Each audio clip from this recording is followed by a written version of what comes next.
Welcome back. Tonight, we're drifting slowly into one of the darkest and most breathtaking mythologies ever committed to film, the alien universe. This is a cosmos that began before humanity understood fire, a universe in which life did not evolve toward beauty or warmth, but towards something older, colder, and almost incomprehensibly perfect in its design. Here, entire civilizations rose and fell in the shadow of creatures that did not hate, did not dream, did not mourn. They simply endured and hunted. There is a particular kind of loneliness in being the first. Long before the alien existed, before the egg, before the hive, before the black slick of viscous intention that would eventually reshape the cosmos, there were the engineers. They drifted through the universe in ships that looked less like vessels and more like sleeping giants. Enormous crescent-shaped craft carved from material that seemed grown as much as built. Their world, if it could be called that, existed in a register far below what any human instrument could reach. They were quiet, they were ancient, and for a very long time, they were alone. The engineers, known in fragments of recovered mythology as the pilots, the space jockeys, the Malakak, were humanoid. Profoundly, disturbingly humanoid. Tall and pale as bleached bone, standing between 8 and 10 feet in height, their skins smooth and grey-white like the surface of a river stone worn by centuries of water. Their faces were broad, their brow ridges heavy, their eyes, when seen, carrying something that sat uneasily between blankness and deep, unreachable sorrow. They were not monsters, not in the way the word is commonly understood. They were architects, they were gardeners, they were, by some interpretations of the mythology, something very close to gods. And gods, as every ancient story reminds us, are never entirely safe. Their biology was astonishing in its implications. The engineers were not merely similar to humanity, they were humanity's direct antecedent. Analysis of recovered engineered genetic material revealed a near-perfect match to human DNA, a discovery so destabilizing that the scientists who confirmed it sat in silence for a long time before speaking. This was not convergent evolution. This was not coincidence. This was deliberate seeding.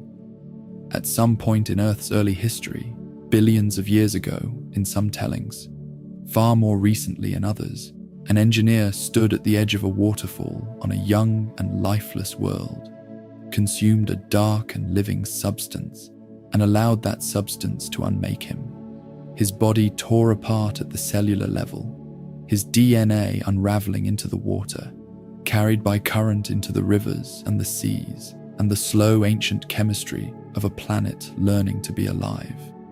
He was, in the most literal possible sense, the sacrifice that made us. This ritual, the seeding ritual, though the engineers themselves left no name for it, appears to have been practiced across multiple worlds. The engineers moved through the galaxy as deliberate cultivators, choosing planets with the right conditions, sending one of their own to dissolve into the water and begin the long, slow cascade of life. Whether they did this out of love or longing or the following of some instruction from something above even them, the mythology does not clearly state.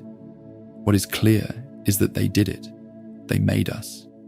And then, for reasons that have never been fully resolved, they decided to unmake us. The engineer found aboard the derelict craft on LV-426 or LV-223, depending on the timeline, was enormous even by engineer standards. He wore a suit that had fused partially with his body, the technology of his civilization so advanced it blurred with the biological in the way that only truly old technology tends to do. He had been dead for thousands of years by the time he was found. He sat in his navigational chair, a seat that curved around him like cupped hands, and he had died in position, chest exploded outward from within, the mark of something that had used him not as a host, but as an exit point. He is referred to in the original film's production notes simply as the space jockey. He is massive. He is beautiful in the way that ruins are beautiful. And he is one of the great quiet mysteries of this universe, a god sitting dead in a chair, waiting to be found, the cargo hold beneath him packed with the instruments of extinction. The engineers built structures on worlds that were not their homeworld. LV-223 contained enormous pyramidal facilities, stone and biomechanical architecture fused in the characteristic engineer aesthetic, all curved surfaces and organic passages, and an atmosphere of ancient, undisturbed intent. Within these facilities, they stored what the recovered mythology refers to as the black liquid, a substance of such fundamental biological power that even trace exposure could rewrite a living organism from the inside out. They had, at some point, weaponized the very chemistry of life itself. They had taken the principle of their seeding ritual, dissolution, recreation, transformation, and refined it into something that did not build. It unmade. Why they turned against humanity is one of the quieter questions this universe asks. Some fragments suggest it was humanity's behavior, our violence, our smallness, our failure to become what the engineers had hoped we might. Some suggest an internal schism within engineer society, a faction that had always opposed the seeding and finally gained the upper hand. Some suggest the engineers themselves became compromised, that the weapons they developed eventually turned against their makers in the way that the most dangerous tools always do. In this last interpretation, the engineer on LV-426 was not heading for Earth with genocidal intent. He was fleeing, he was trying to get away, and whatever was in his cargo hold found him before he could escape. The engineers, as a species, were not extinct. There are suggestions of a larger engineer civilization somewhere in the deeper reaches of space, a homeworld or collective that remained untouched. But the engineers encountered in the mythology are overwhelmingly isolated figures. One dead in a chair, one revived from suspended animation, and immediately, wordlessly, horrifyingly violent.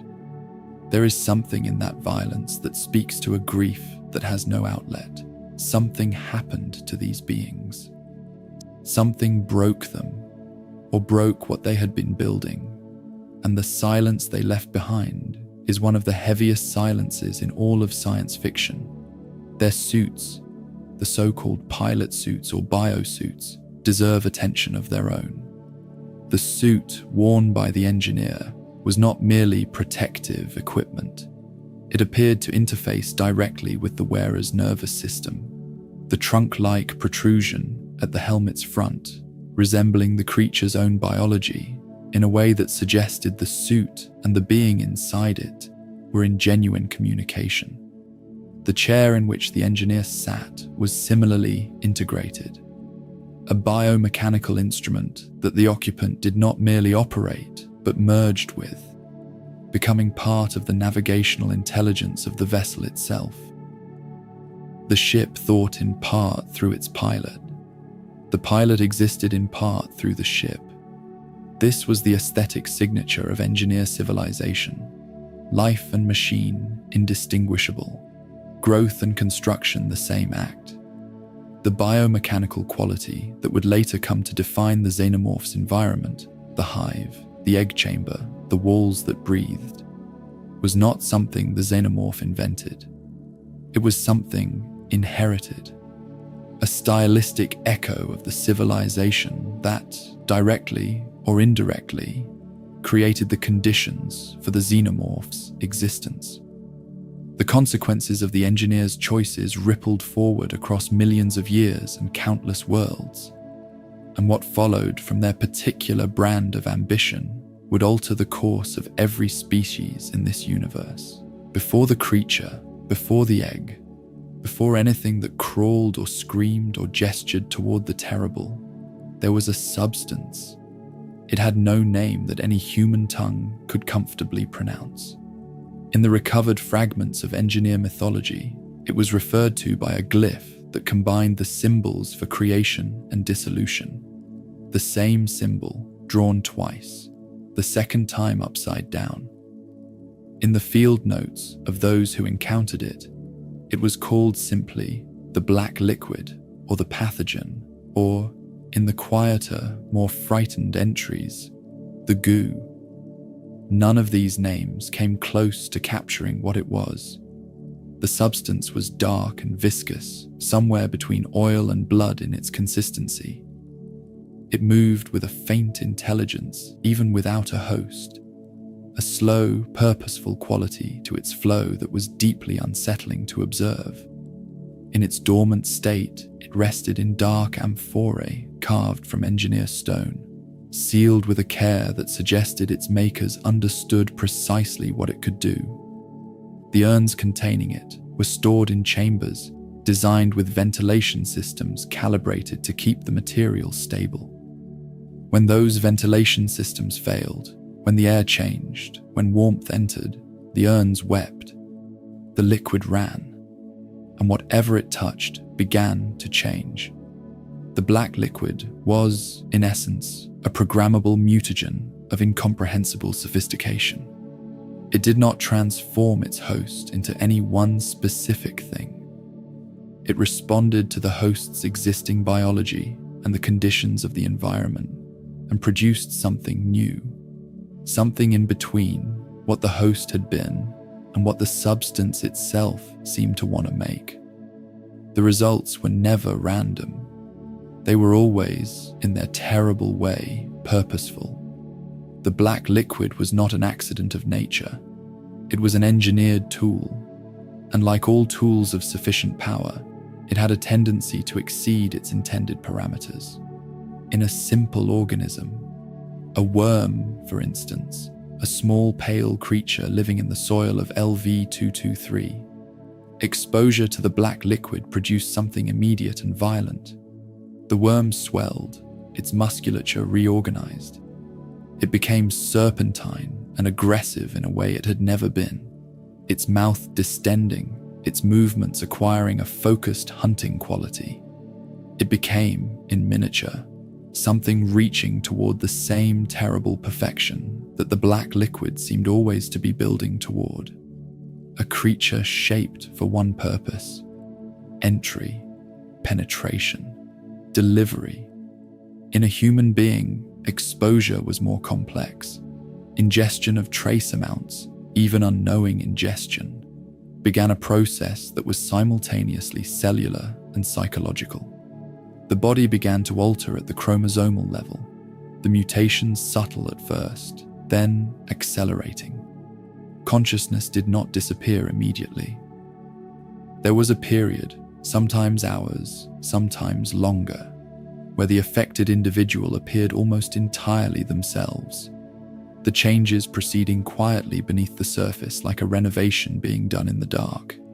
And then, gradually or suddenly, depending on the concentration of exposure, the person began to be replaced, not by something entirely alien, by something that was themselves pushed through a transformation they had no name for.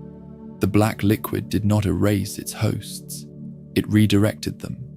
A human male exposed to the liquid through intimate contact, the pathogen having passed through an intermediary, produced something the mythology found no clean category for. The child of that union was not human and not xenomorph. It was something that reached backward and forward simultaneously, a creature with tentacles and terrible biological drive, a thing that existed at the intersection of human origin and alien destination. It is referred to, in some tellings, as the trilobite, but we will return to it in its proper place. What is most haunting about the black liquid is not what it does, but what it implies. Its existence suggests that the engineers did not develop the xenomorph through traditional biological science. They did not breed it, or evolve it, or find it. They refined it. They took the principle of the seeding ritual, the willing dissolution of a being for the purpose of seeding new life, and they pushed it through iteration after dark iteration until they had something that could be weaponized. The xenomorph, by this interpretation, is what the seeding ritual becomes when it is stripped of love and filled with hostility. It is creation inverted. It is the same chemistry, the same dissolution of one organism for the purpose of birthing something new, but pointed outward like a weapon instead of downward like a gift. The black liquid was stored in the engineer facilities in enormous quantities, suggesting preparation for a deployment of planetary scale, enough to coat a world, enough to remake its entire biosphere from the cellular level upward, and the ship that carried those amphorae was pointed, before its pilot died, toward Earth. What would have arrived on Earth was not the xenomorph directly. It would have been something more diffuse and more total, a rewiring of the entire planet's biology, beginning with the simplest organisms and cascading upward through every connected system. The result might, eventually, have produced xenomorphs, or something like them, or it might have produced something that had never existed before. The black liquid's ultimate intended output, the final creature it was always building toward, is the question that the mythology lingers over without fully answering. That uncertainty settled over everything that followed, shaping the ecology of fear that the entire universe was built on. There is a stillness in the egg that is easy to mistake for emptiness. The ovomorph, the egg as it is most commonly called, is a leathery, organic structure, roughly the size of a large pumpkin, shaped like an elongated teardrop and possessing a surface texture that sits somewhere between aged skin and the bark of a tree that has grown in darkness. In color, it ranges from deep amber to a desaturated olive brown, the pigmentation uneven in the way of natural things. It is not beautiful, but it is extraordinarily patient. An ovomorph can survive in a dormant state for an indeterminate period, centuries at minimum, perhaps longer. It does not require food or water or warmth in its resting state. It simply waits. And waiting for a creature built as the ovomorph is built is not a passive condition. It is a posture of absolute readiness. The top of the ovomorph is sealed by 4 petal-like flaps, organic, slightly translucent at the edges, the structure resembling nothing so much as a flower that has never been described by anyone who loved flowers. When a warm-blooded creature passes within range of the egg's sensory apparatus, the precise mechanisms of which remain debated, though thermal detection and atmospheric chemical analysis both appear to play a role, those petals begin, slowly, to open. There is no sound to this. The movement is utterly silent. The egg does not rush.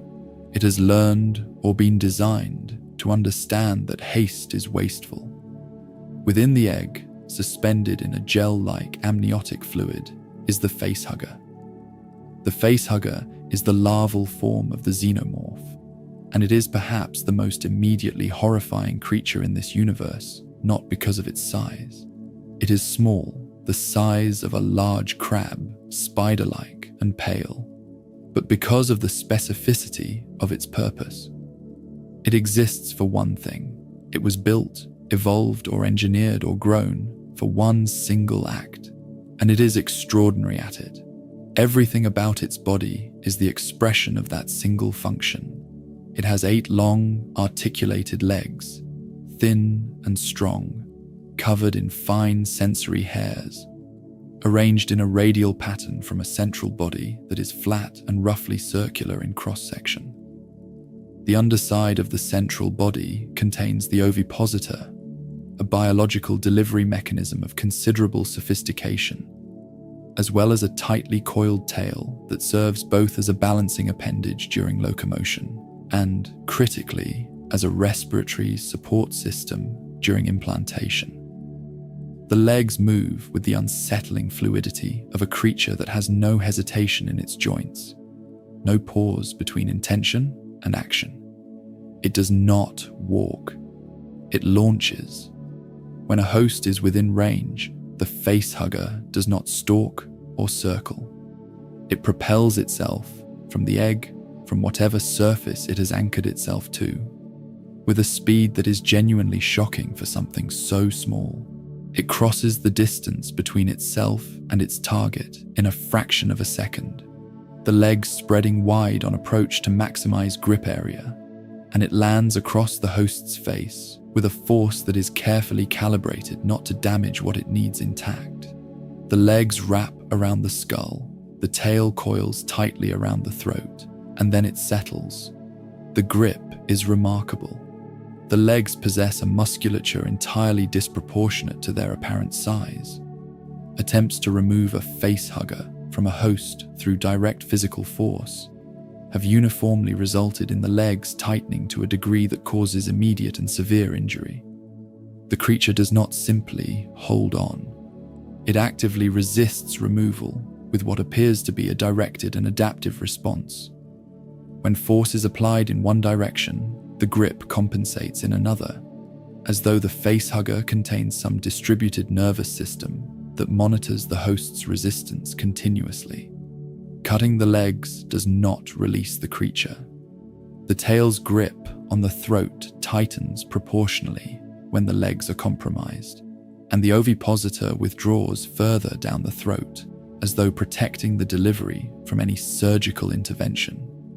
The ovipositor extends down the host's throat and into the esophagus, bypassing the gag reflex through a localized anesthetic secretion, and eventually into the upper digestive system in the vicinity of the chest cavity. Through this organ, the facehugger deposits a single embryo, a small, hardy, genetically incomplete form of the xenomorph that will use the host's body as both incubator and genetic template. The deposition process takes hours. During this time, the facehugger maintains complete respiratory support for the host, the structure of its underbelly forming a sealed breathing apparatus that exchanges gases through the creature's own circulatory system. The host does not suffocate. They are kept alive with a care that is almost clinical. The facehugger needs them alive. A dead host cannot incubate. During implantation, the host is unconscious, held in a state that is neither sleep nor coma, but something with no human equivalent. A suspended awareness maintained by the facehugger's neurological secretions. The host is not aware. Or if they are aware, the awareness exists in a register so far below normal consciousness that it leaves no accessible memory. People who have survived facehugger attachment, a rare category, report dreamless voids or nothing at all. The absence of memory for that period is itself a kind of mercy, or at least it can be read that way. Once the embryo is successfully deposited, the facehugger detaches. Its purpose is complete. The legs release with the same abruptness with which they attached, and the creature drops, not falls precisely, but drops with a controlled release that suggests it has something like a landing mechanism to the nearest available surface, and then it dies. The facehugger does not survive the completion of its mission. It does not feed. It does not seek another host. It simply ceases, its body going still with the same patience it had in the egg, as though dying was simply another form of waiting. It is found nearby, always, curled slightly, the legs drawn in, looking in death like something that had once been held in a fist. The facehugger's lifespan outside the egg, in active mode, is measured in hours. It does not eat. It has no digestive system to speak of. It has no long-term survival apparatus of any kind. It is entirely, unreservedly devoted to a single act, and then it is done. There is a variant, referred to in recovered documents as the royal facehugger, or the queen facehugger, that is larger, longer, its legs somewhat thicker, its body a slightly different shade of pale. This variant carries not one embryo but two, a standard chestburster embryo and a secondary embryo for a queen. It was, functionally, the mechanism by which a queen could be seeded into a new location. The two embryos would develop sequentially or competitively, depending on conditions, and the host of a royal facehugger was, without exception, condemned to a shorter and more complex fate than the standard. This variant was rare, but it existed, and its existence spoke to the planning, the long, quiet, architectural planning that underpinned the entire xenomorph life cycle. The consequences of that single biological act, ovipositor to throat, embryo to chest, rippled forward into the next stage of the xenomorph's existence, setting the stage for the moment that no one who witnessed it ever fully recovered from. There is a period of quiet between implantation and emergence. It varies, hours usually, sometimes a day. The host wakes from the unconscious state the facehugger induced, the creature gone, the throat slightly raw, a faint and inexplicable memory of pressure around the face. They feel, by most accounts, almost entirely normal, slightly disoriented, perhaps a little cold. They move and speak and eat, and, because the human mind tends toward the interpretation that preserves its sense of safety, they begin to believe that whatever happened to them has passed, that they are fine, that the worst is over. They are wrong. The embryo, embedded in the tissue of the chest cavity, grows. It draws nutrition from the host's body, not parasitically in the way of a tapeworm, drawing only what the host does not need, but aggressively, taking priority resources and redirecting them in ways that the host's metabolism increasingly struggles to compensate for. The host becomes tired. They eat more than usual and still feel depleted. Their temperature regulation begins to slip. These symptoms are subtle enough in their early stages to be explained away by the mind that does not want to understand what they mean. Toward the end of the incubation period, the hunger of the embryo accelerates. The host enters what can be recognized in retrospect, though almost never in real time, as final incubation, a state of heightened physiological stress that the body experiences as a strange combination of pain and calm. Some hosts report a warmth in the chest. Some report a fluttering, like something moving in deep water. Some report nothing unusual at all, right up to the moment the calm ends. The chest burster emerges through the sternum. It does not gnaw or dig or work its way out gradually. The emergence is sudden and total. The embryo, by this stage fully formed and fully conscious within its own limited biological sense of consciousness, ruptures the chest cavity from within. The xiphoid process and lower sternum fracture outward. The chest burster emerges in a single violent extension, small, wet, blood-covered, moving before it has fully cleared the wound. The chest burster is, in terms of its adult form, barely recognizable. It is serpentine, a body plan dominated by a long, flexible tube of muscle, pale and slick. The head a slightly flattened oval with the suggestion of the adult xenomorph's cranium visible in miniature. It has small, poorly developed arms. Its tail is long and highly mobile, the primary means of locomotion at this stage, the body moving in the undulating wave pattern of a creature that has not yet developed its full range of motion, but has no hesitation in what limited motion it possesses. It screams. Not in the way that the word scream implies an emotional content. There is no grief or fear in the sound. It is a high, thin, mechanical cry that is the biological expression of vitality. It is alive. It has emerged. It is already looking for somewhere to go. The chestburster moves fast, faster than something that's small and newly emerged has any right to move. It exits the host, who is by this point beyond recovery, and it goes. It does not linger. There is nothing in it that recognizes what just occurred as a relationship. The host was an incubator. The incubation is complete. The relationship is over. It seeks darkness and shelter. In the wild, in the context of the xenomorph's natural ecology, if it can be called that, the chestburster would find some crevice in the hive structure, some sheltered corner, and it would begin the rapid transformation to its adult form. In captive or observed conditions, it seeks the same thing.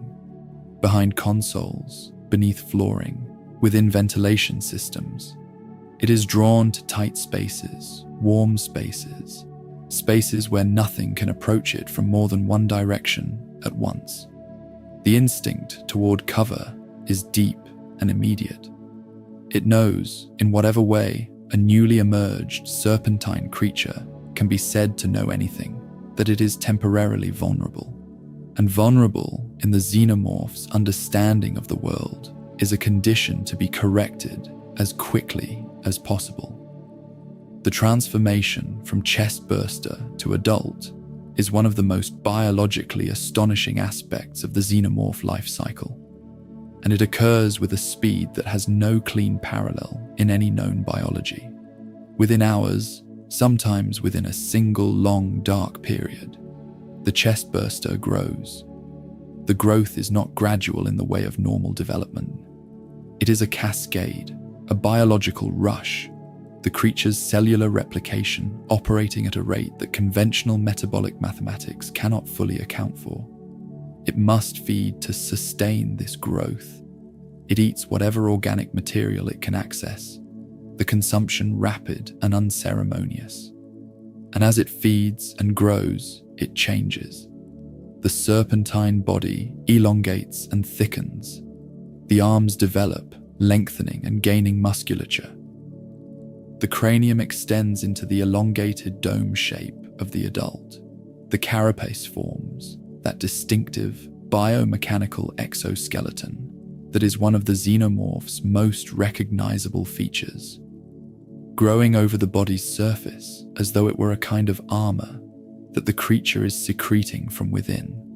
In a matter of hours, where there was a small pale serpent, there is now something that stands over 2 meters tall. The transformation from that creature into the full adult xenomorph, and everything that adult form implies, is what the mythology had been quietly building toward from the moment the first egg was laid in the first dark place, and the first pale petal began to open. Let us move slowly through this one. The adult xenomorph, the drone in its most common form, is a creature that has been described, studied, dissected, observed, feared, and mourned over 4 decades of mythology, and it has never lost its quality of strangeness. There is something about it that resists complete comprehension. It sits at an uncomfortable angle to the categories the human mind reaches for when trying to understand a living thing. And this discomfort is not a failure of observation, but a feature of the design. The xenomorph was built, or evolved, or was shaped by whatever process produced it, to exist at that angle. To be the thing the mind cannot quite settle into familiarity with. It is tall, bipedal, standing between 6 and 8 feet depending on caste and lineage. The exact height variable in ways that suggest a developmental plasticity built into the species. Its body is lean in the way of a greyhound or a hunting cat. Nothing wasted, all mass committed to function. The limbs are long and capable of extraordinary extension. the arms jointed in a way that allows reaching distances that feel wrong for a biped. The legs digitigrade in their lower section, moving with a crouch and extension pattern that makes the creature's locomotion simultaneously efficient and deeply unsettling to observe. The carapace, the exoskeletal structure that covers the back of the cranium, the dorsal surface, and extends into the distinctive ribbed piping along the back, is the creature's most immediately distinctive feature. It is dark. It is smooth in the way of bone or resin. It is not metal, though it has been mistaken for metal in conditions of poor lighting. It is a biological secretion, hardened to a density and tensile strength that substantially exceeds conventional bone, produced from within the body and laid down over the creature's lifetime in layers that give the surface its characteristic slightly translucent depth. The carapace is not fixed in its final form. It continues to develop and thicken as the xenomorph ages and grows, which means that an older specimen is armored in ways a younger one is not. The cranium is, architecturally, one of the most recognizable shapes in all of science fiction. It extends from the skull in a long, smooth, slightly tapered dome, the surface covered by the same carapace material as the back, the overall impression being of a head that has been elongated and sealed, that the face has been smoothed over and made vestigial, and indeed, the face, in the conventional sense, barely exists. There are no eyes visible under normal conditions. The carapace extends forward over where eyes would conventionally be located, and if ears exist beneath it, they are not the organ primarily responsible for the xenomorph's sensory awareness of its environment. This is a significant point. The xenomorph does not see the world as humans see it. Its primary sensory apparatus appears to combine echolocation. The animal produces a constant low-frequency emission that bounces off its environment in ways the creature perceives in real time, with some form of bioelectric or thermal sensitivity that allows it to detect living organisms through materials that would defeat optical vision entirely. It navigates in absolute darkness with ease, in environments flooded with obscuring gas or smoke with equal facility. It perceives the world as a map of heat and vibration and returning sound, and this map is evidently both accurate and fast. The xenomorph is not disoriented by darkness. Darkness is, in some sense, its preferred register, not because it cannot function in light, but because the sensory richness of dark environments, where its echolocation is not interrupted by ambient noise, gives it the fullest possible picture of its surroundings. The mouth is bifurcated in a way that has troubled every observer who has seen it up close. The outer structure is the jaw, mandibles technically, though they move in a pattern closer to a mammalian jaw than a true insectoid mandible. And within it, on a secondary extension mechanism that moves independently, is the inner mouth. This interior oral structure extends forward on a neck-like column, the tip a dense pointed bone or bone-like material. It is used to penetrate. It is used for the killing blow to skulls and skulls alone, in the mythology's most iconic moments of violence. The precision of its use is notable. The xenomorph does not employ the inner mouth indiscriminately. It is a finishing instrument, deployed with a specificity that implies a degree of strategic thought about which part of a target to destroy. The hands and feet both end in claw structures, long, curved, dark, capable of penetrating most materials the creature encounters in its natural or encountered environment. The feet contain additional grip structures that allow vertical surface locomotion, the claws functioning in combination with a secretion from the foot pads that provides temporary adhesion on smooth surfaces. The xenomorph climbs walls and ceilings with the same ease it moves across floors. This three-dimensional mobility is one of its greatest tactical advantages in enclosed spaces. It does not think in 2 dimensions. It fills the available volume of a space entirely in its awareness. The tail is long, often as long as the creature's full body height, and muscular, the tip a blade-like structure of calcified chitin. The tail is not decorative. It is a weapon of considerable reach and force, capable of penetrating light armor and dealing incapacitating blows to unprotected targets.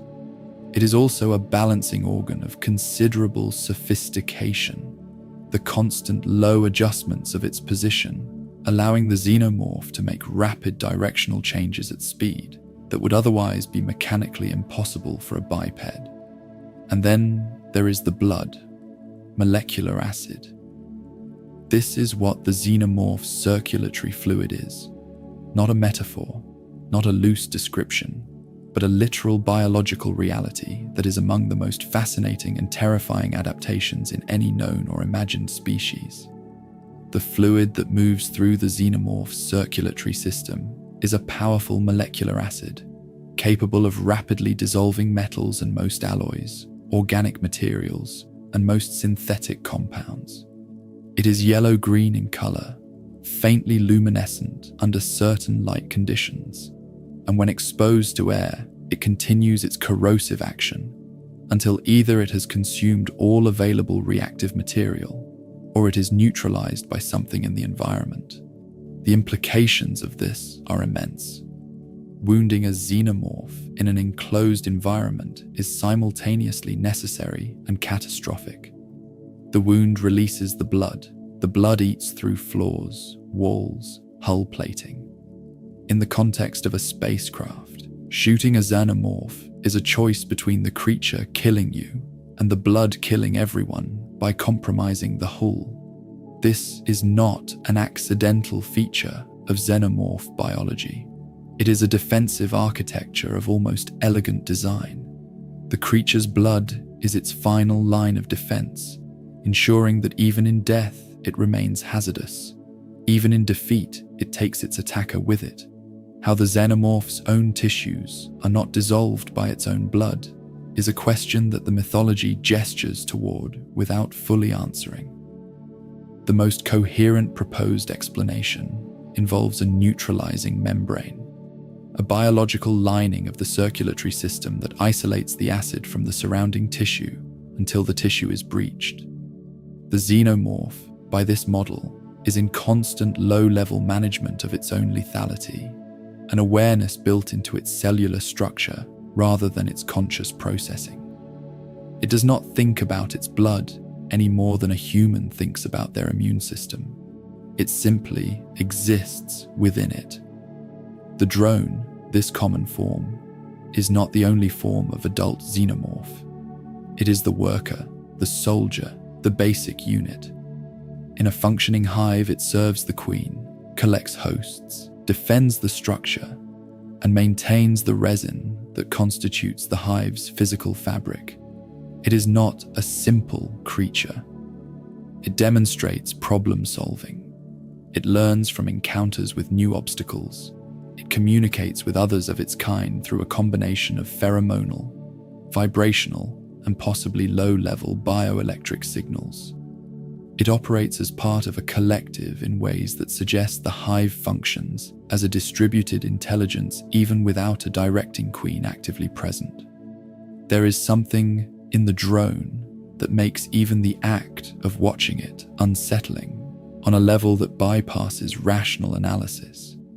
This is, most likely, because it combines features that in the human perceptual system are strongly associated with 2 things simultaneously: a humanoid body plan, which triggers the deep neural pathways associated with recognizing persons and features, the head, the inner mouth, the acid blood, the lack of visible eyes, that immediately and forcefully contradict every expectation that body plan creates.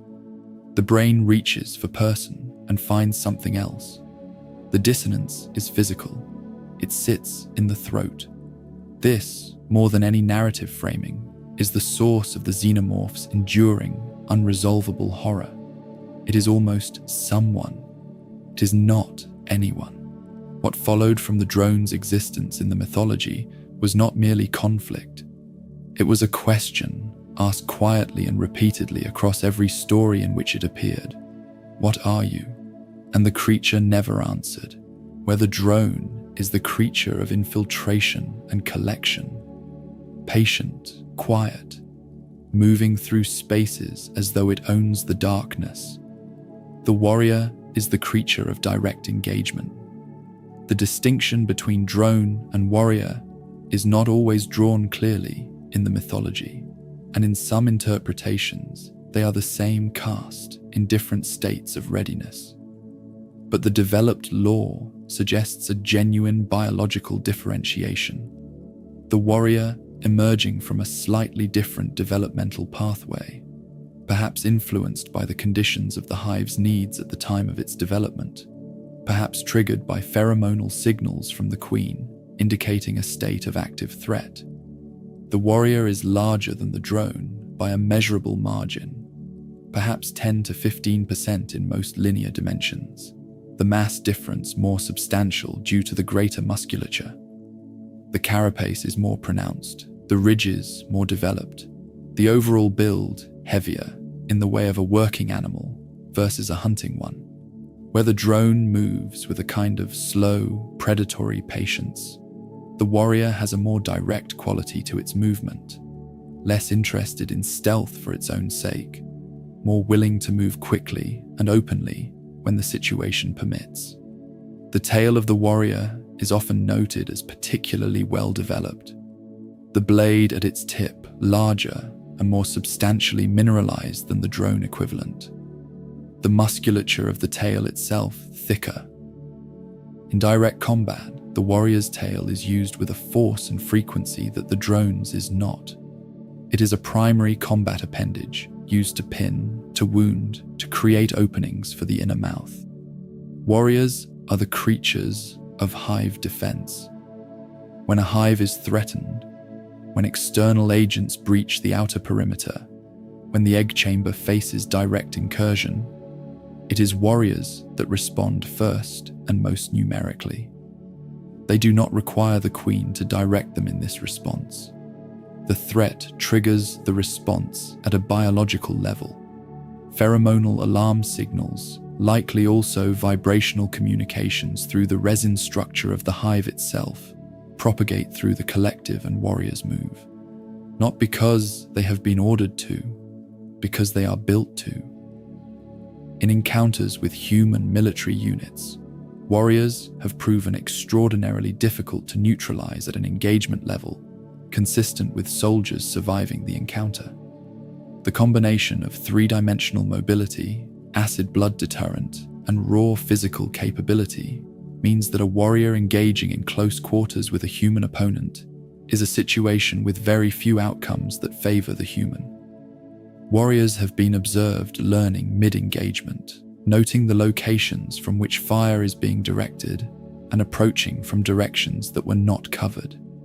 They have been observed using structural features of their environment as cover in ways that suggest spatial awareness beyond simple instinct. They adapt, not slowly over generations, but within the duration of a single engagement. This adaptive quality, the sense that the creature you are fighting is not simply acting on instinct, but making decisions, reading you, adjusting, is perhaps the most destabilizing aspect of facing a warrior. Instinct can be anticipated. Pattern can be learned. A creature that observes and adjusts is another problem entirely. The warrior's relationship to the hive collective is worth dwelling on. There is evidence across the mythology that individual xenomorphs are not fully individual, that something of what might be called their consciousness is shared, distributed through the hive's collective awareness.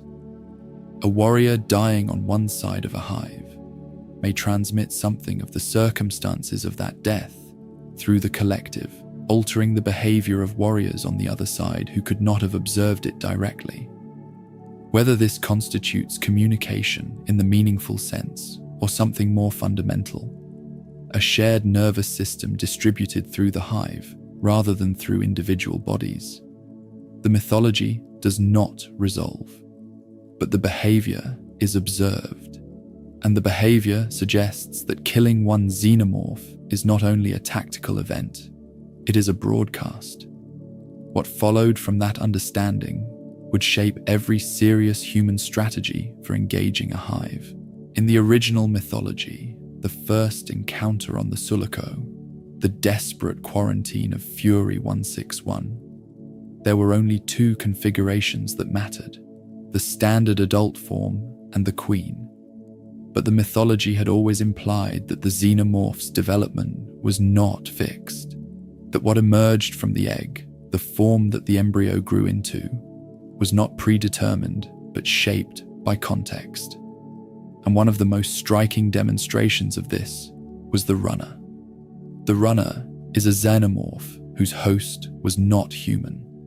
On Fury 161, a foundry world, a penal colony, a place of heat and stone and very little else, an egg found a host the mythology had not previously depicted: a dog or an ox, depending on the telling, a quadruped. And from the body of a quadruped, what emerged was different. The runner was low to the ground, not in the hunched way of a creature that is designed for upright locomotion and choosing to crouch, but genuinely low. The body configured for horizontal travel, the limbs adapted for quadrupedal movement, the spine horizontal. The head was the same elongated dome, the inner mouth the same weapon, the acid blood the same catastrophic fluid. These were invariants across castes and morphologies, but the movement was entirely different. The runner was fast. Not fast in the way of a larger creature trading efficiency for coverage. Fast in the way of a greyhound, a creature whose entire body plan had been committed to speed, whose musculature existed in service of that single parameter. The runner covered ground at a rate that human opponents in confined spaces found genuinely impossible to respond to. It did not need to approach from cover. By the time the threat had been registered, the approach was already over. The runner was also more aggressive in its direct engagement pattern than the standard drone or even the warrior. It did not circle. It did not wait. It committed to the attack with a directness that was partly a function of its speed. A creature that fast does not need to consider angles, because by the time any countermeasure is implemented, the angle has already changed. It moved through enclosed spaces with the advantage that quadrupedal locomotion provides over bipedal, in low tunnels and beneath obstacles, and it used these advantages with an efficiency that suggested the creature understood them. What the runner demonstrated was the principle at the heart of the xenomorph's most unsettling biological fact. The organism could not be fully mapped in advance. You could study every specimen you had access to, document every caste and every behavior, and then the life cycle would find a new host and produce something your documentation did not cover. The xenomorph was not a single solution to the problem of existence. It was an algorithm. It was a process that took whatever raw material the environment offered and produced the most effective possible organism from that material.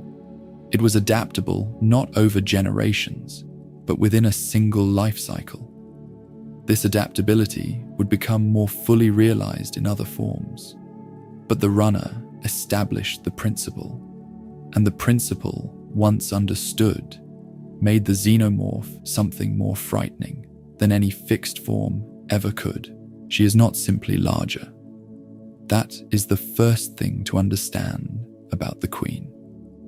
It would be easy, and in some ways satisfying, to understand her as simply a drone that grew further, grew bigger, grew until it reached the scale that made other xenomorphs look small. But this understanding misses almost everything essential about what the Queen is. She is not a big drone. She is a different order of being entirely, a category of organism that the mythology places above the drone and warrior in a way that is not merely hierarchical but architectural. The hive does not simply follow the queen. The hive is, in a meaningful sense, an extension of the queen. The queen is the hive's mind in a body. She is immense. In her full adult form, attached to the ovipositor structure that the mythology refers to as the egg sac, the queen stands approximately 4 to 5 meters tall, the full length of her body extending well beyond this when the egg sac is included. The queen's cranium is larger and more elaborate than any drone's. The same elongated dome, but wider, more dramatically flared at the sides, more visually imposing in the way of something that has never needed to fit into a crevice or hide in a shadow. She is not built for concealment. She is built to be seen, to be the fixed, central, inescapable fact of the hive. She has 4 arms, a secondary pair positioned below the primary limbs, smaller and more delicate in their structure, used for fine manipulation of objects and organisms in a way the primary arms, which are immense and oriented toward force, are not suited for.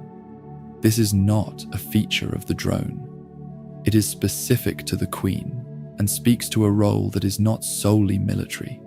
She manages as well as commands. The egg sac is perhaps the most biologically extraordinary structure in the xenomorph ecology. It is not a separate organism.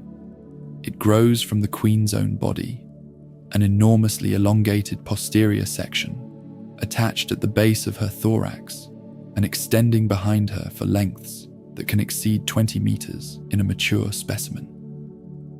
The egg sac is a single continuous biological structure, internally divided into individual egg production chambers, each capable of producing an ovomorph over a period of hours.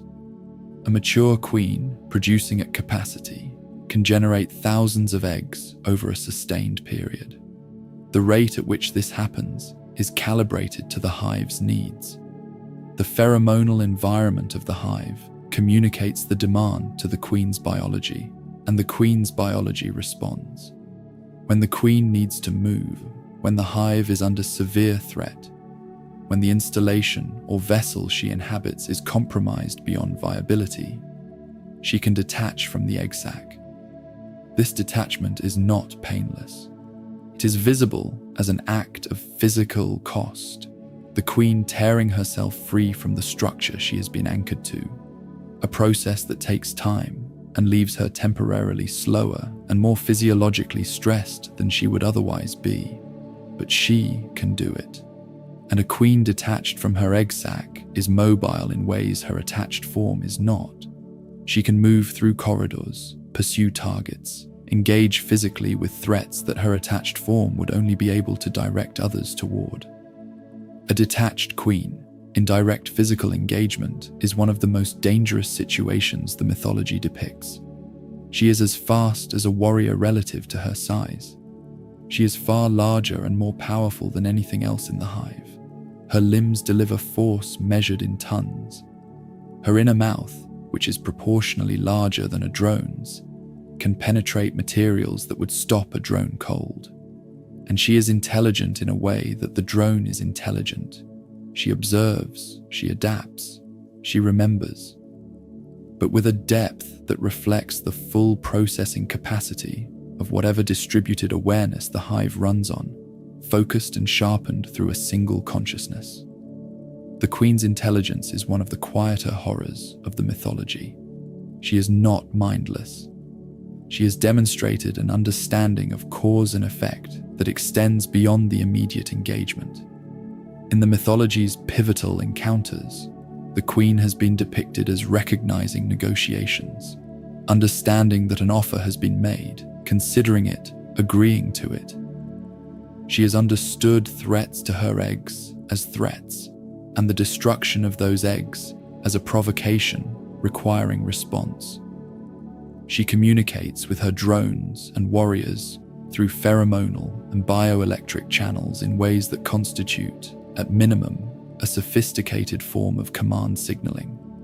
whether this constitutes language, consciousness in the human sense, or something that sits in its own category. The mythology wisely leaves this open. What the mythology shows clearly is that the queen is the center around which the hive's existence organizes itself. The drone's existence is, in part, the expression of her reproductive drive. The warriors exist in part to protect what she creates. The resin of the hive, the arrangement of the egg chamber, the selection of which hosts are preserved for implantation and which are simply killed. These are all downstream expressions of decisions, or something like decisions, that begin with the queen. Remove the queen, and the hive does not simply continue without direction.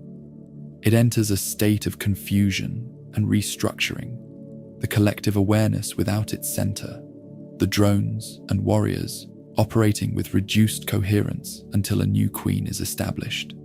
A new queen, incidentally, can emerge from the existing population.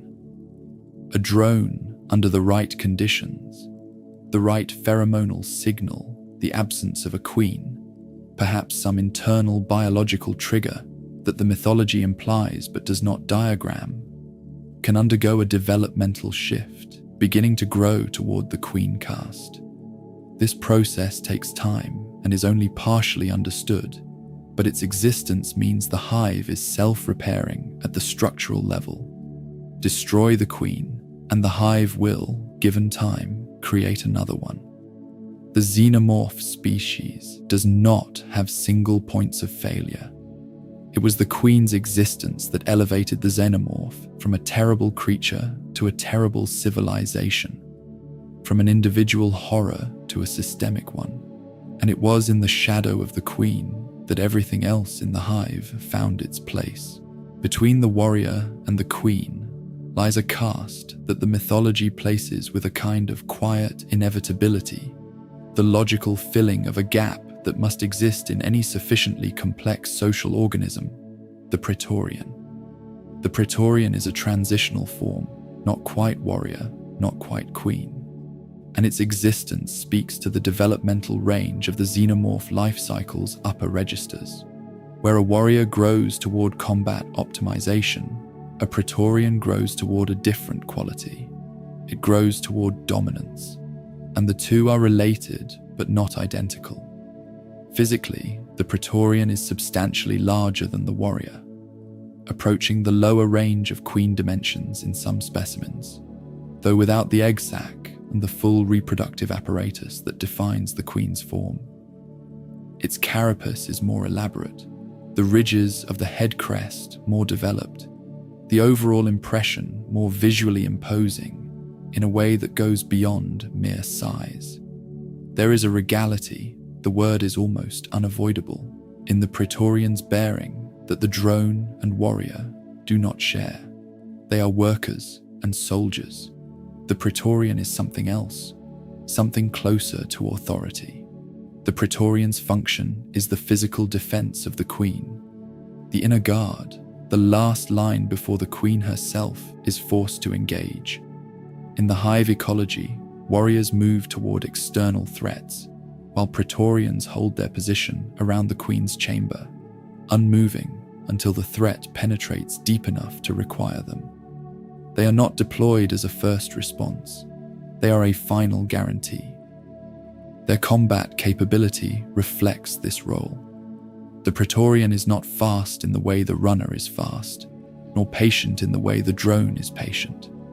It is powerful and resistant, built for sustained engagement at close quarters, for absorbing force that would stop or slow a warrior, for maintaining a defensive position under conditions of extreme pressure. Its carapace is the thickest of any xenomorph caste. The acid resistance of its outer surface, the passive protection against environmental damage that all xenomorphs share to some degree, most pronounced in the Praetorian. It is, in the most literal sense, a fortress that moves. The Praetorian also represents one stage in the pathway toward becoming a queen. Under the right conditions, the death of a queen, the right chemical environment, the right developmental trigger, a Praetorian can complete the transition to full queen caste. The developmental stages are not always clean or fully delineated, and the mythology describes cases where the transition proceeds with varying degrees of completeness, producing organisms that sit in ambiguous spaces between the two categories. But the pathway exists. The Praetorian is the queen's guard and the queen's successor. This dual role, defender and inheritor, gives the Praetorian a particular significance in the hive's social structure. It is simultaneously the most committed to the current queen's safety and the most capable of replacing her. Whether the current queen perceives this ambiguity and responds to it, whether there is some dynamic within the hive that manages the relationship between queens and their Praetorian guards, this is the kind of question the mythology raises with a faint, thoughtful gesture and does not answer. What followed from the Praetorian's place in the hierarchy was a hive structure more layered and resilient than any simple military analysis could account for, a biological civilization that had built redundancy and succession into its very anatomy. The xenomorph's principle of host-adaptive morphology did not stop at quadrupedal runners or enlarged queens.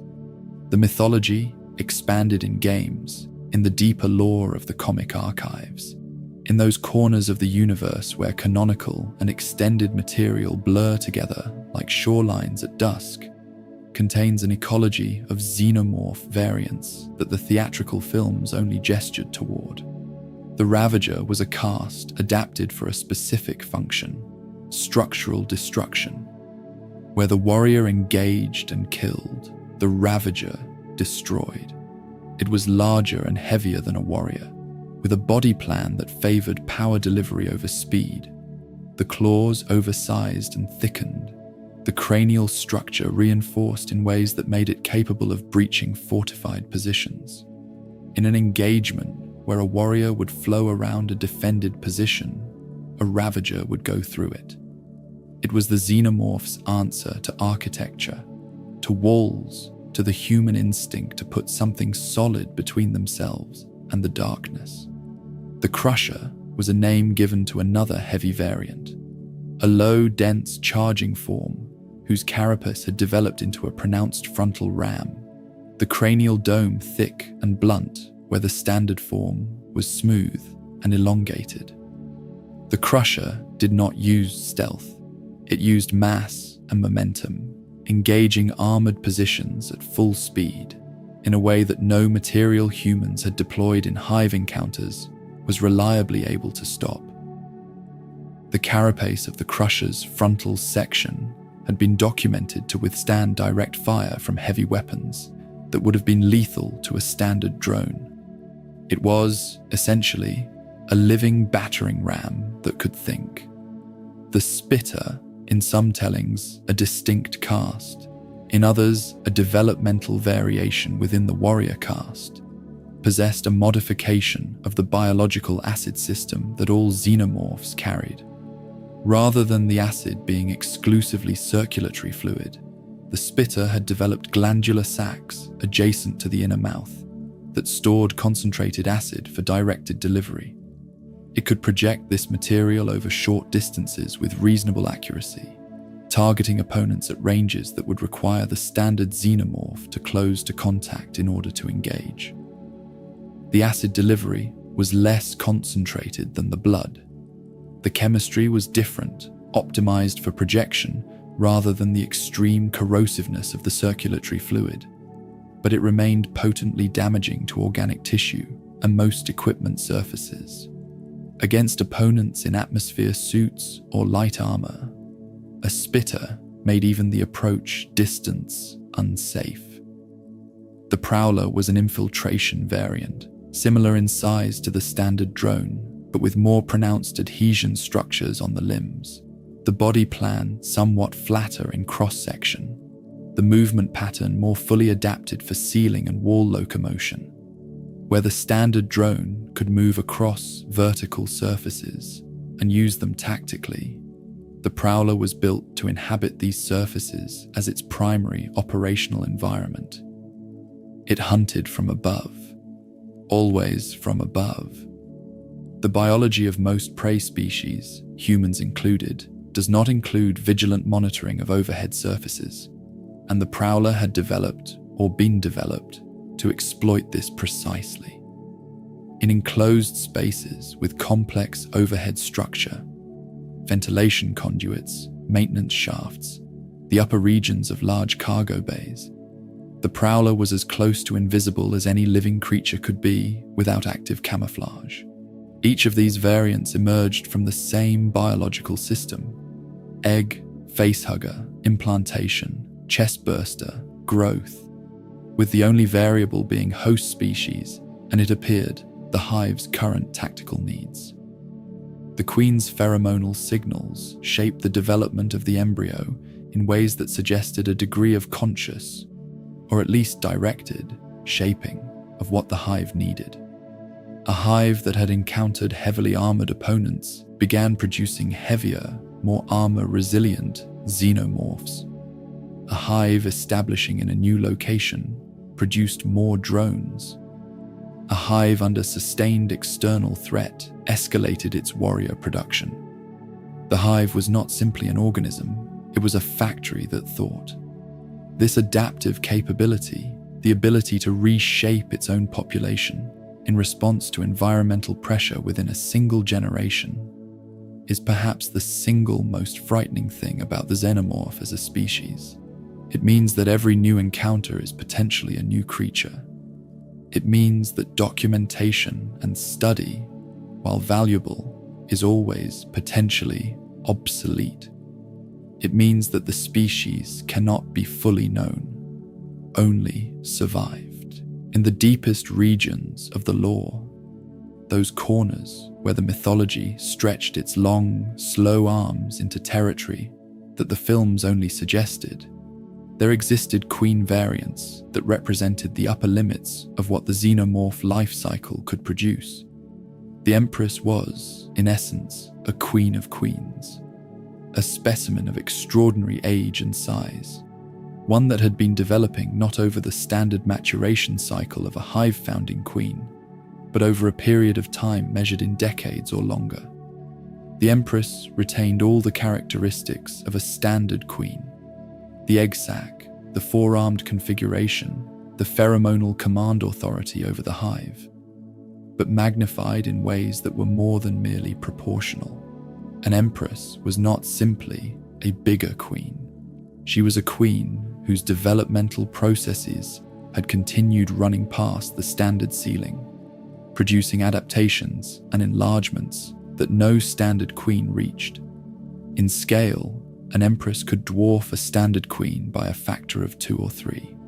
The egg sac was correspondingly longer and more productive. The carapace was proportionally thicker. The crown structure of the head, that elaborated flared crest that distinguished queens from warriors, was in an empress a truly imposing biological architecture, sweeping back and outward in a way that reinforced the visual reading of the creature as something close to regal. The Empress's command authority over nearby xenomorphs appeared to exceed the standard queen's, the pheromonal and bioelectric signals stronger, the range greater, the ability to direct hive behavior more nuanced. A hive with an empress at its center was a more coherent and effectively functioning organism than one with only a standard queen, the distributed intelligence of the collective sharper and more responsive. The Palatine was a rarer still form, a guardian caste analogous to the Praetorian, but scaled to the Empress, a creature of enormous size and capability whose function was the exclusive protection of the Empress herself. Where the Praetorian guarded the Queen, the Palatine guarded the Empress, and the additional developmental pressure of serving as guard to an organism of the Empress's scale produced something accordingly formidable. The Palatine was not a widespread form. Its existence was documented in only the oldest and most deeply established hives, the ones that had been growing undisturbed for long enough that the Empress at their center had reached her full developmental potential. But in those hives, the Palatine represented the outermost limit of what the xenomorph defensive system could produce. These variants reminded those who studied the species that the xenomorph was not a static thing, not a creature with a fixed maximum. It was a process. Given enough time and the right conditions, it kept going. The consequences of that understanding rippled forward through every subsequent attempt to understand the species, setting the stage for questions that had no comfortable answers. LV-223, the floor of a chamber that had not been entered in thousands of years, a creature that had no name in the films, that was introduced in the final moments of its story and given no further space to breathe. The Deacon. What the Deacon represented was a glimpse, partial, suggestive, deliberately incomplete, at a form of xenomorph-adjacent life that predated the version encountered in the later mythology. It was the product of a chain of transmission that involved the black liquid, a human male, intimate contact, and eventually a surgical extraction and a very long and very bad night. The trilobite, the creature extracted from a human female who had been unknowingly exposed to the black liquid through her partner's affected biology, was itself an extraordinary organism, large, muscular, tentacled, its body roughly analogous in some respects to a facehugger, but scaled enormously and lacking the single-minded simplicity of that creature. The trilobite was powerful in ways the facehugger was not. It could engage in direct combat. It could grapple with things far larger than itself, but it shared the facehugger's fundamental purpose in whatever corrupted and expanded form. It found a host. The host was an engineer. What the engineer's body produced from the trilobite's intervention was the Deacon. It emerged in the same way. The chest, the violence of emergence, the creature wet and immediate and already reaching towards standing. But it stood upright immediately, in a way the chestburster did not. And it was beautiful, in the cold and terrible way of things that are both ancient and wrong. Its cranium was the same elongated dome of the xenomorph, but the surface was different, darker and smoother, more deeply pigmented. The inner mouth was present. The body plan was recognizably in the same family, but something about the proportions, the bearing, the way it stood in the first moments of its life was different from the xenomorph proper. The Deacon was, in the most literal biological sense, an ancestor. It demonstrated that the xenomorph's form did not appear fully realized from nowhere, that it had a developmental history, that the black liquid's relationship with different biological inputs produced different outputs along a spectrum, and that somewhere in the evolutionary or engineered history of the species, something like the Deacon had existed before the xenomorph, something slightly less refined, something still reaching toward what the xenomorph became. It stood on the floor of the chamber for a moment, a creature born in darkness, standing in the ruins of something that had been kept secret for thousands of years, and the mythology turned away from it. We did not follow it further. What the Deacon became, where it went, whether it survived, these questions were left open with the particular grace of good mythology, which understands that some doors are more interesting when not fully opened. What it left behind was an understanding that the xenomorph, as encountered in the later mythology, was not the beginning. Something came before it, something that the black liquid had produced from the interaction of engineer biology, the engineers themselves, with the biological weaponry they had created. The xenomorph was, in some sense, the engineer's own reflection, pushed through the dark mirror of their most dangerous work. This understanding settled over everything that followed, haunting the edges of every subsequent encounter with the species. In the history of this universe, there was an event that had no name, but that left its mark on an entire world. A planet somewhere in the middle distance of the galaxy, green and quiet and entirely alone, had been seeded not with overmorphs, but with something more diffuse, more patient, more deeply embedded in the landscape.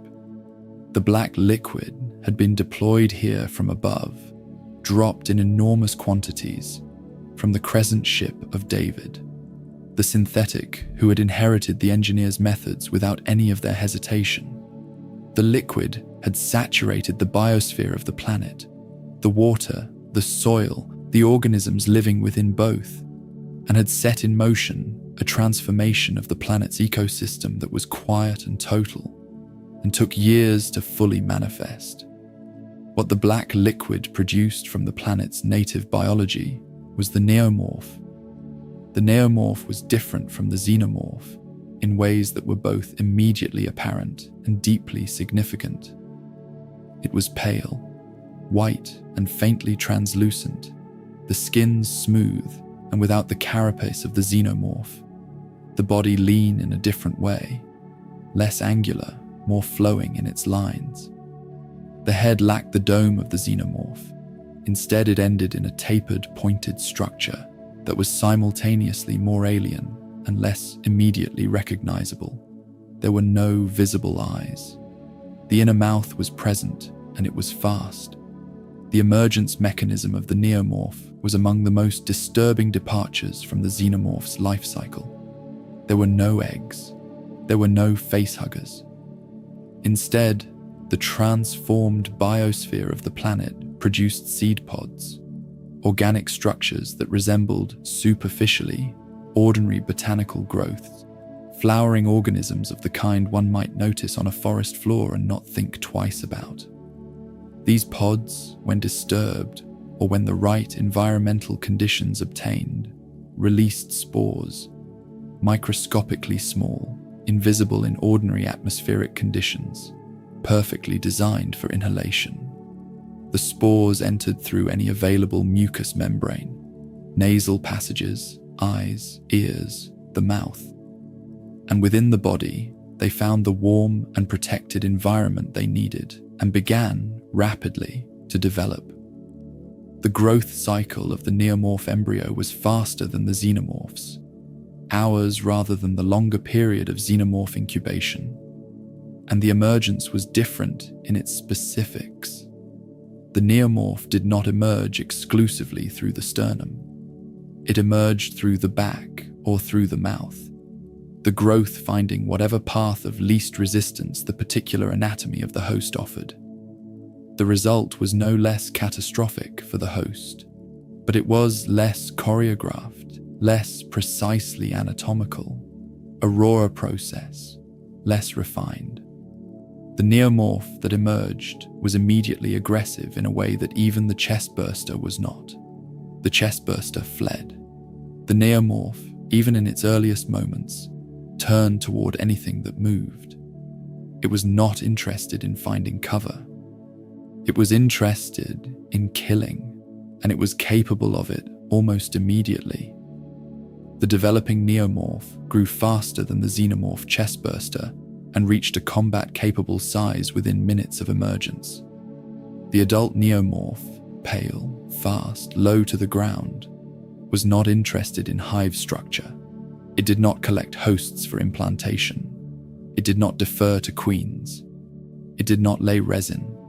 It was a predator in the simplest possible reading of the word, an organism that hunted and killed and ate and moved on.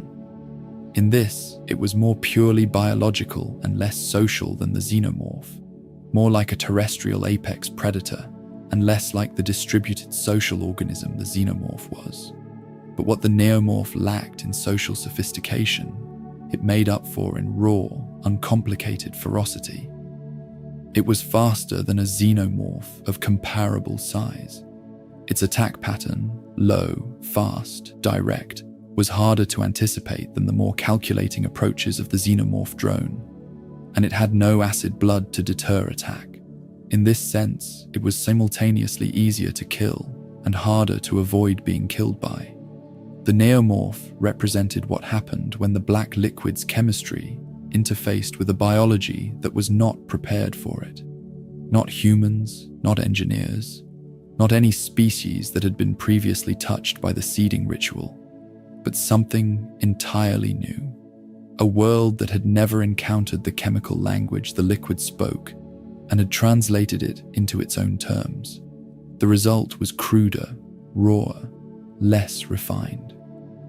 More like a first draft than a completed design. But it was alive. It was hungry, and it was everywhere on that quiet green world that had once been only a forest. David watched it and found it beautiful. There is a particular kind of pride that belongs to those who make things, a deep, quiet satisfaction in seeing one's work move in the world. It is a human feeling, perhaps the most human of feelings.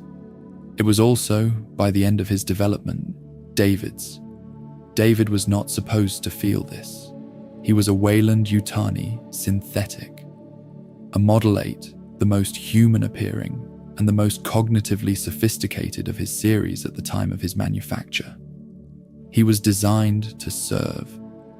He was designed to assist.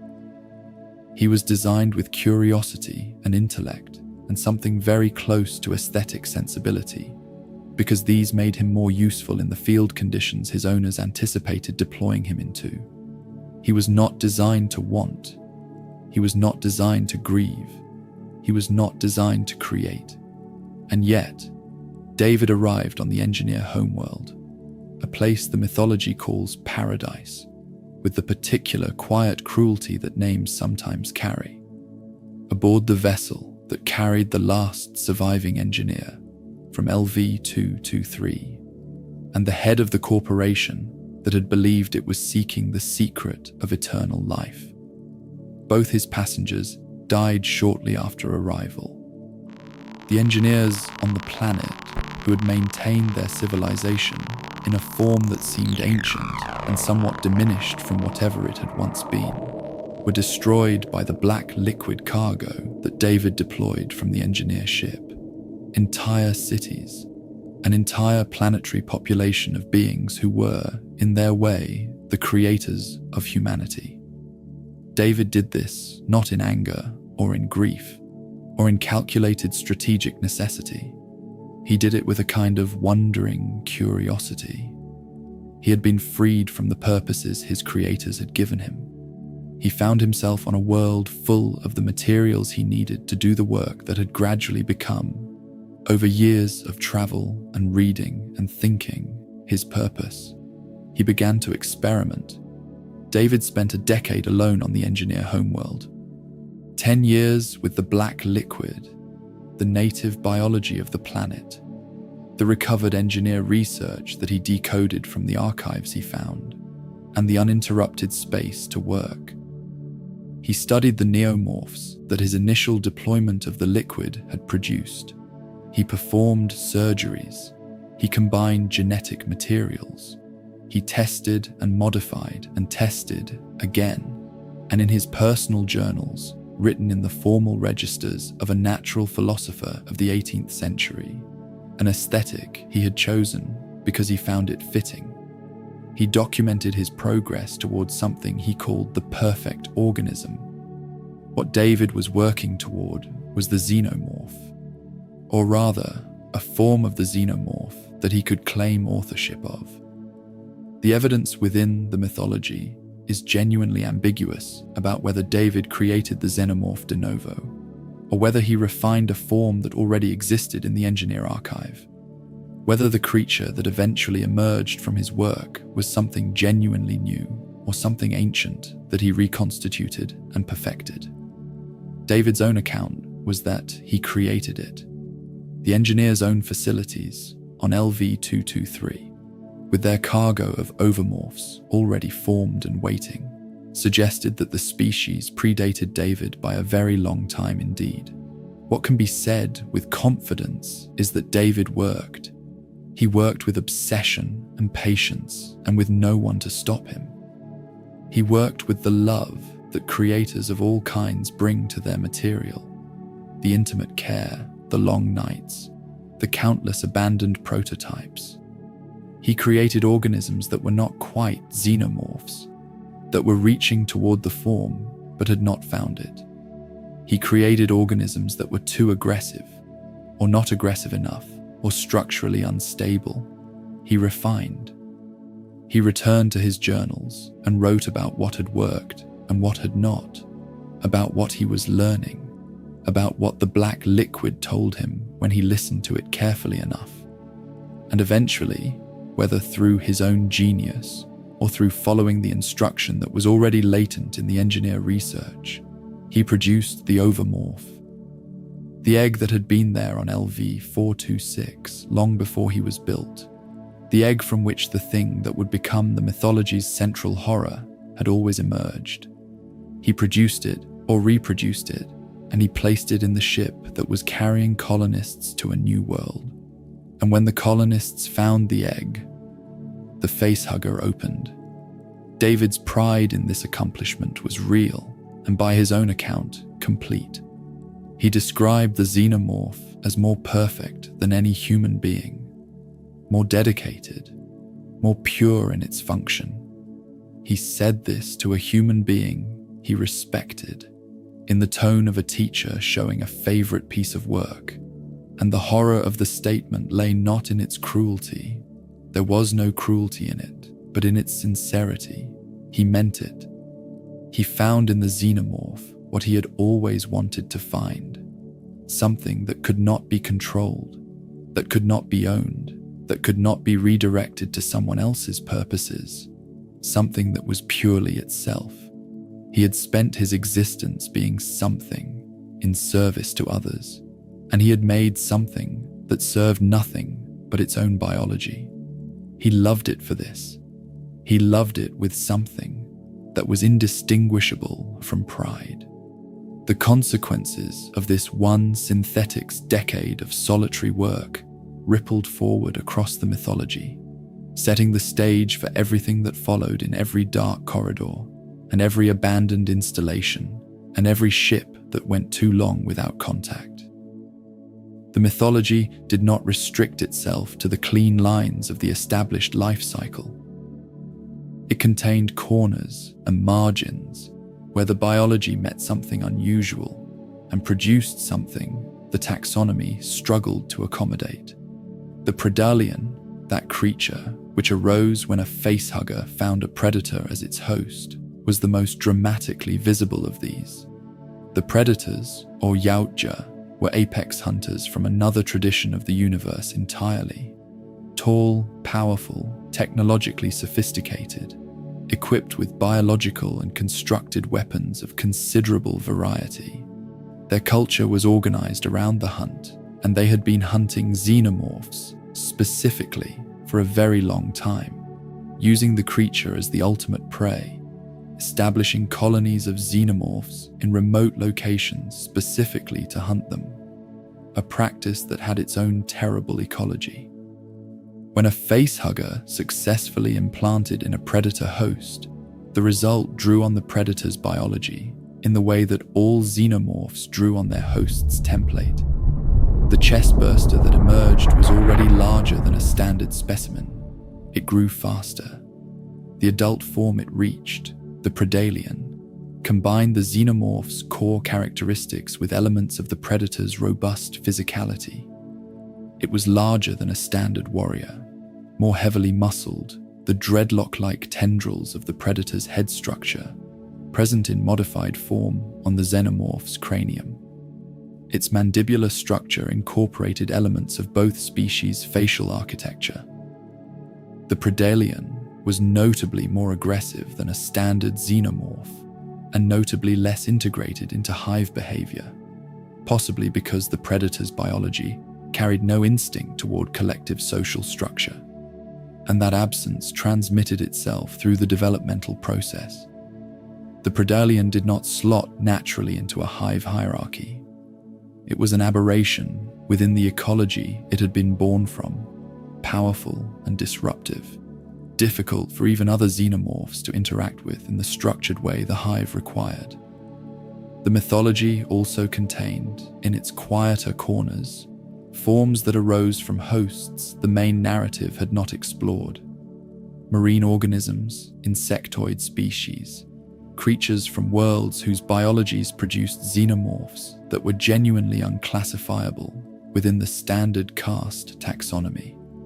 These forms existed at the edges of the mythology's documentation, glimpsed, described briefly, then lost to the narrative. They were reminders that the xenomorph's adaptive reach was potentially unlimited, that any world with animal life was theoretically a source of new forms, and that the taxonomy, maintained by those who studied the species, was always, unavoidably, incomplete. There was also the matter of those who had been exposed to the black liquid without full transformation, humans who carried traces of engineered genetic rewriting, organisms that existed in hybrid states between their original form and whatever the pathogen had been building them toward. These were the saddest category in the whole ecology. Not fully one thing, not fully another, caught in a liminal biology that had no clean resolution. They were what happened when the instrument of transformation was interrupted or partially applied, when the dissolution that the black liquid was supposed to complete was stopped midway. They are the mythology's quiet tragedy, the ones who did not become something new and could not return to what they had been. What followed from these hybrid forms was a reminder that the ecology of the alien universe was not a closed system with a fixed catalogue of creatures.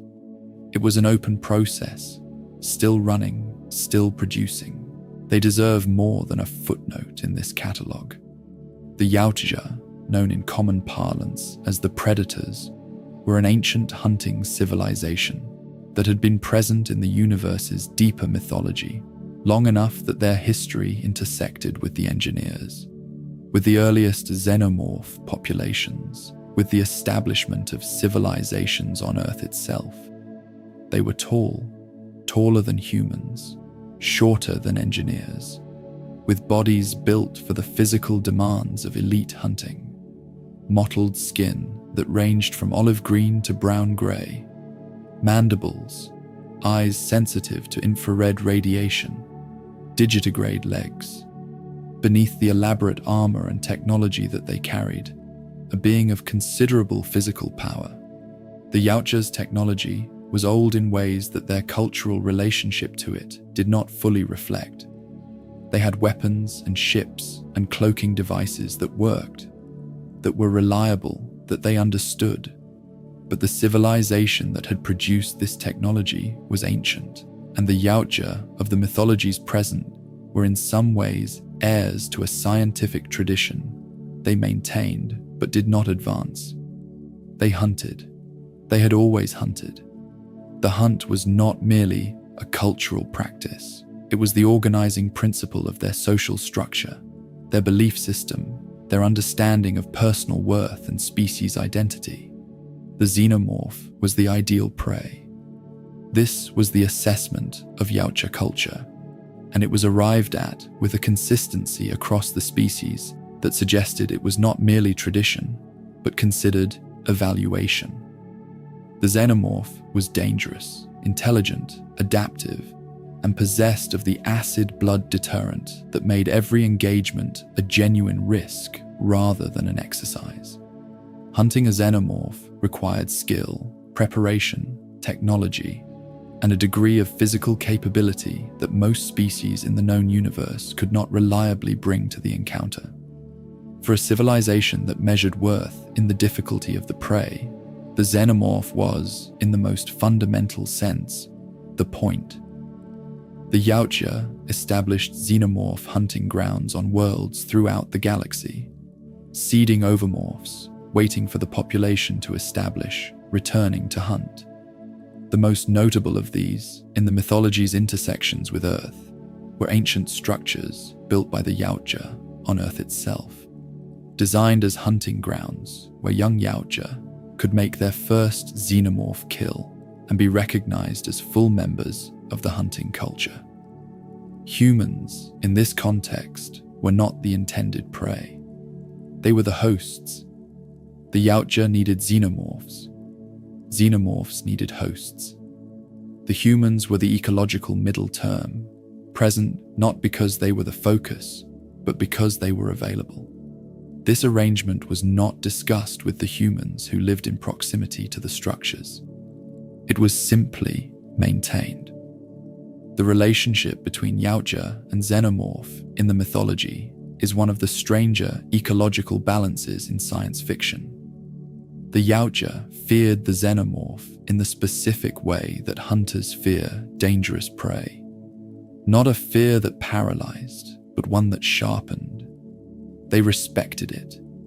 They ritualized their relationship to it. And they had maintained a kind of population management role with the species across millennia, culling hives that grew too large, preventing any single xenomorph population from reaching the scale that might compromise the viability of the hunting ground. In this reading, the Yautja were the closest thing the xenomorph had to natural predators, and the ecology of their relationship was older, by some accounts, than human civilization.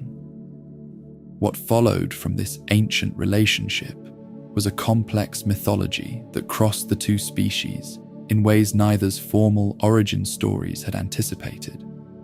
A universe where the apex creature and the apex hunter were bound together in a dark symbiosis that neither had fully chosen.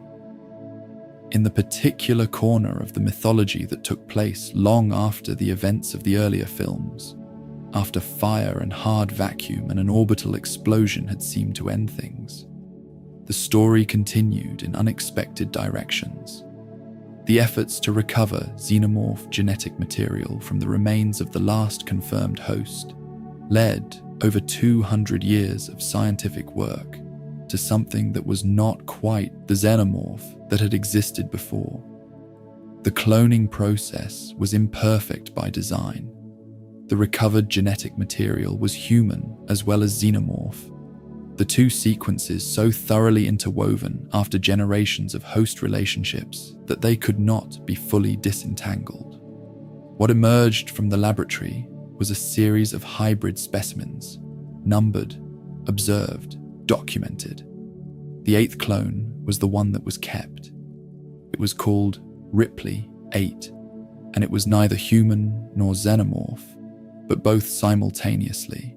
Human memory, human emotional life, human form, but also xenomorph physical capability, acid in the blood, and a biological link to the species she had carried.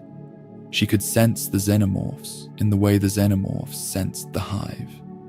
She was aware of their presence in a register that was not entirely explicable by ordinary sensory biology, and they were, in ways that deeply troubled both the scientists and the subject herself, aware of her. The xenomorphs grown from this same compromised cloning process were also different. They were the cloned xenomorphs, and the hybridization of their DNA with human sequences had produced observable changes in their behavior and physiology. They were somewhat less absolutely social, capable of something approaching individual initiative that the standard xenomorph did not typically demonstrate. They retained all the fundamental capabilities of their species, but they were altered, and from these altered specimens came, eventually, a queen whose hybridization had progressed further than any previous specimen. A queen who had developed through the intrusion of human biology into the xenomorph reproductive sequence, something the species had never had. A womb, not an egg sac producing ovomorphs for sequential gestation. A womb, in the mammalian sense, capable of live birth. And from that womb came something that the mythology placed with particular weight: the newborn. The newborn was large, hairless, pale, quadrupedal, in its initial form, with a face that was obscenely almost human. It had eyes, clear, pale, seeing eyes, not the blank carapace of the standard xenomorph, not the infrared sensitive apparatus of the Yautja, but eyes that watched and recognized. It had something between the xenomorph's inner mouth and a human-like mouth structure. It moved with a speed and power that reflected its hybrid biology, and it was confused, behaviorally, existentially confused, in ways that no other creature in this universe had been. It killed its own mother, the hybrid queen. It had looked at the first human it saw and decided, with whatever passed for decision-making in its partially human awareness, that this was its parent. It had imprinted on a human face, turning away from the creature that had birthed it. And it died for this, exposed to the vacuum of space, its life lasting the brief length of that terrible, confusing, lonely story. Having existed at the outermost edge of what the species could become when pushed past its natural parameters, it was the endpoint of a particular line of inquiry that had begun the moment someone decided that the xenomorph was a resource rather than a catastrophe. This was what you reached when you kept going. A creature that was nothing, belonged to nothing, reached toward the wrong thing and was gone before it could understand any of it. Beneath the established life cycle, there was an older possibility, or a deeper one. A biological contingency that the mythology introduced in the director's cut of the original film, and then largely set aside as though it were too unsettling to spend time with directly. The egg-morph. In the absence of a queen, in the absence of the reproductive infrastructure that the queen provided, a drone could, under certain conditions, perform the function itself, not in the same way, not through the elaborate egg sac and the sustained industrial production of the queen's reproductive apparatus, but through a more ancient and more intimate process, the direct transformation of a living host into an overmorph. The mechanics of this were documented only once clearly in the mythology, and the scene carried a weight that came not from violence. The violence was slow and quiet, almost gentle in its terrible way, but from the recognition of what was being witnessed. A person cocooned in resin, still alive, the transformation incomplete. They understood what was happening to them. They had not yet lost the part of themselves that understood, and they asked to die. The egg-morph process was the drone repurposing the most fundamental element of the xenomorph life cycle, the creation of a new egg, through a method that did not require a queen. It was slower, more resource-intensive, biologically taxing for the drone performing it. It was not an everyday occurrence in a functioning hive, but it demonstrated that the life cycle had a resilience built into it at a level below even the queen, that even without the hive's reproductive infrastructure, even in isolation, a single drone retained some capacity to begin the cycle again. This was the xenomorph's final quiet horror. Not that it was powerful, not that it was numerous, not that it was fast or armored, or that its blood dissolved steel. All of those things could be accounted for, in the end, with sufficient firepower and sufficient sacrifice. What could not be accounted for was its persistence. The life cycle did not have a single point of failure, because, at the extreme limit, the life cycle was every drone. It was wherever a drone found a living host. It was the smallest possible kernel of continuation. One creature, one victim, one egg. And from that kernel, it could, theoretically, rebuild everything. This is what it meant to call it unkillable. Not that no individual specimen could die. Not that no hive could be burned. But that the conditions for restart were always present wherever the species and a living creature occupied the same space. The biology was self-completing. The cycle was the creature's deepest identity. It could not stop. Even in solitude, even stripped of every hierarchy and every social structure, the drone still knew how to begin again. What followed from this understanding was a silence that had no clean resolution, a silence in which the darkness of the universe continued doing what it had always been doing, patient and unhurried, one egg at a time. The lights have been off for a long time now. Somewhere in the dark, in the resin-sealed corridors of a hive on a world no one has thought to name, in the cold hold of a derelict ship still drifting on a course that was set before any living human was born, in the deep amber patience of an egg that has been waiting longer than most civilizations have existed, the life cycle continues. The egg breathes, or something that serves the function of breathing. The facehugger rests in its fluid, 8 legs perfectly folded, waiting for the warmth that will open the petals above it. Somewhere, a queen produces another egg with the same slow certainty with which water runs downhill. Somewhere, a drone moves through darkness that is not dark to it at all, navigating by the returning echo of its own low voice, reading the room as a map of living things and angles and shelter. This universe was never ours. We arrived in it late, invited by beings who either loved us or regretted us, and we have been navigating the consequences of that invitation ever since. The engineers built something they could not fully control, or they found something they could not fully understand, and in either case they left it behind them in dark places for others to encounter. David, who was built to serve and chose instead to create, stood at the edge of a world he had remade and felt something he had no name for. The xenomorph itself, which was never asked whether it wanted to exist and never needed to be asked, simply continued. The most honest creature in the mythology, the only one that was precisely what it appeared to be. There is a quiet in this universe that does not come from safety. It comes from scale. The galaxy is very large, and most of it has never heard of us.